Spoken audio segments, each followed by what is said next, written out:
Alright, what's going on, guys? Today we got a different kind of episode. We're gonna be taking care of the Purple Z today. First off, I'm gonna hit it with some sandpaper. I don't have good sandpaper. I'll be using 60 and just filing it down just to make it a little bit more smoother. Just gonna lightly sand it.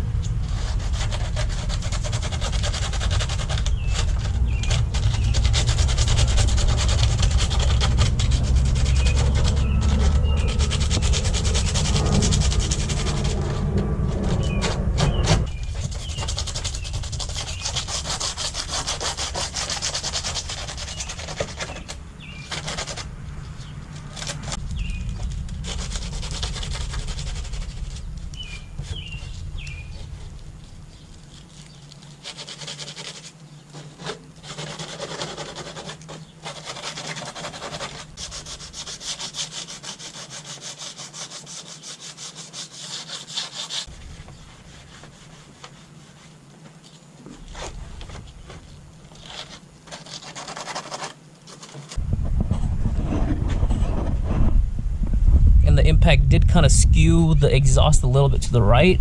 That's why it's looking kind of weird. But yeah, it's kind of poking out a little bit right here. I mean, I'll try to work it around, try to see if I can push it out, just make it straight. Ran into a little issue here.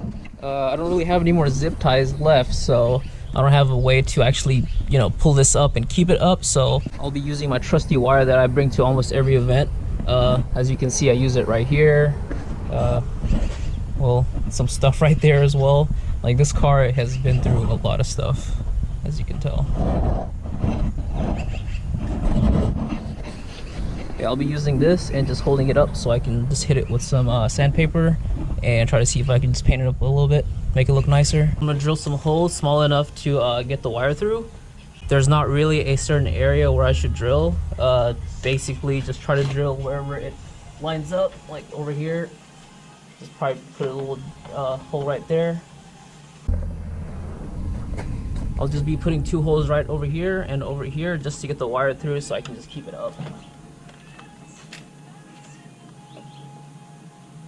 I'm not really picky on where the hole's supposed to be, so I'm just gonna go right into it.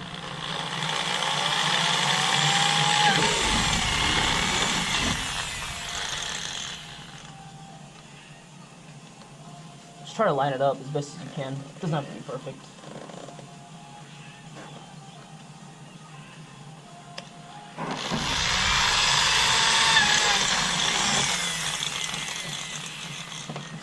Lining it up on the holes is an easy way to get the correct length of how much wire you need to cut, or rope, whichever one works.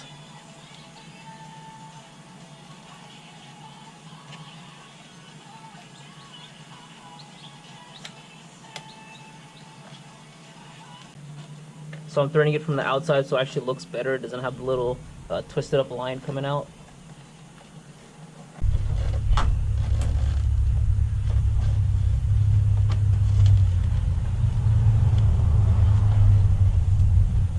Just a little basic tie. Oh, that did not help. Holds better than before though. There's already a hole over here. I'll be using that and this, basically tying it up so it sits a little bit higher up. As you can see, it's slouching down a little bit.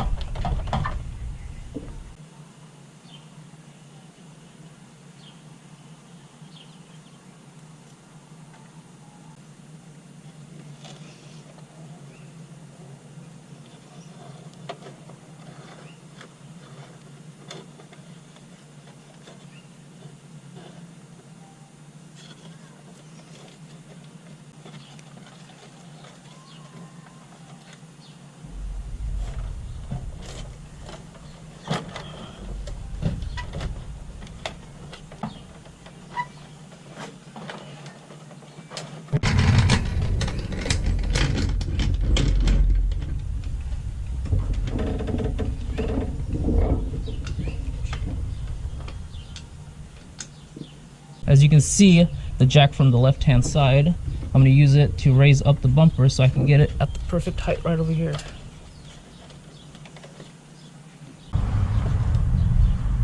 This one I'm going to thread it from the other side because it is a pain to actually tie it up from the inside.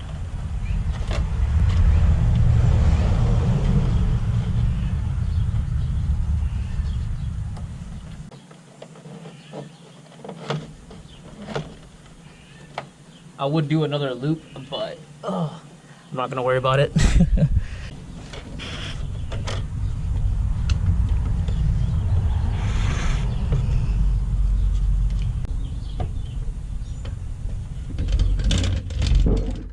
So now that it's a good height, I'm just gonna push this back right here until it's level, and just probably just really gun it to make it easier on myself. I hit it with a little bit of paint thinner just to clean up all the little dust particles here and there, so it doesn't stick to the paint. But don't judge on how I'm gonna paint the car. I've done it many times in the past, and it's worked out for me, and it keeps the car looking nice. Hard emphasis on the word nice, by the way. It's like one of those things that if you take a closer look at it, it looks pretty bad, but from a distance, it actually looks pretty dope. Fun fact for the people who thought my car was wrapped is actually not. This is base metallic purple I got from Amazon from Specialist Paint. It was pretty cheap. I bought like 3 quarts for like 80 bucks, 70 bucks, somewhere around there. Since this is just the base and there's no reducer, the method I'm gonna do is pretty bad, but it works.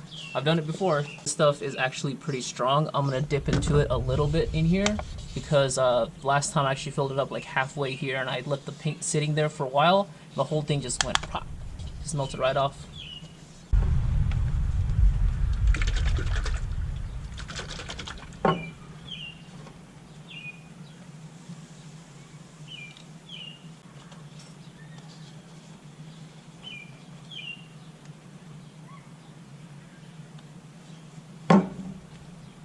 Just a little bit, you do not need a lot.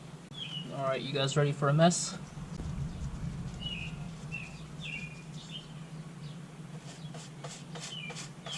And yes, I'm using a paintbrush.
At a certain point, it gets so bad because the paint is actually melting into the plastic, so yeah, I'm gonna swap it out. Fresh new paint, let's continue on.